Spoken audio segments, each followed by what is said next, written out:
জীবন পরিক্রমায় কখনো আমাদের বেছে নিতে হয় শিক্ষকতাকে, বুঝে নিতে হয় আগামী দিনের মানবকুলকে মানুষ হিসাবে গড়ে তোলার দায়িত্ব।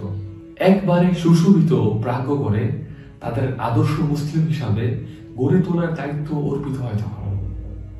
যেন তারা জীবনের পিচ্ছিল পথে ভুলে না যায় কিংবা হারিয়ে না ফেলে তাদের সমৃদ্ধ পরিচয়, তাদের অর্পিত কর্তব্য ও সুমহান দায়িত্ব।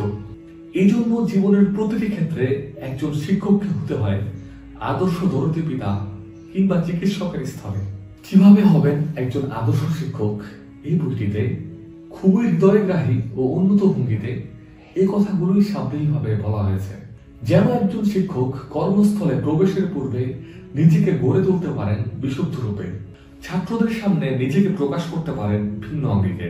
বইয়ের আলোচিত কথাগুলো শুধু ধর্মীয় শিক্ষকদের জন্য নয়, বরং সকল অঙ্গনের সকল শিক্ষকদের জন্য সমানভাবে প্রযোজ্য হয়ে উঠেছে।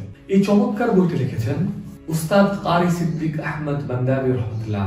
একজন আদর্শ শিক্ষক হওয়ার জন্য যে রোডম্যাপ অনুসরণ করা প্রয়োজন, ছাত্রদের কাছে কিভাবে গ্রহণযোগ্যতা অর্জন করা যায় এবং তাদেরকে কিভাবে বেশি বেশি এলমে দ্বীনের সেবা দেওয়া যায়, এই বইটিতে সেই বিষয়গুলো আলোচনা করা হয়েছে।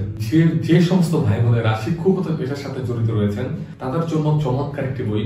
ইনশাআল্লাহ এই বইটি আপনাদের পাঠদান পদ্ধতিতে অন্যরকম একটি আবহ সৃষ্টি করবে। আসসালামু আলাইকুম।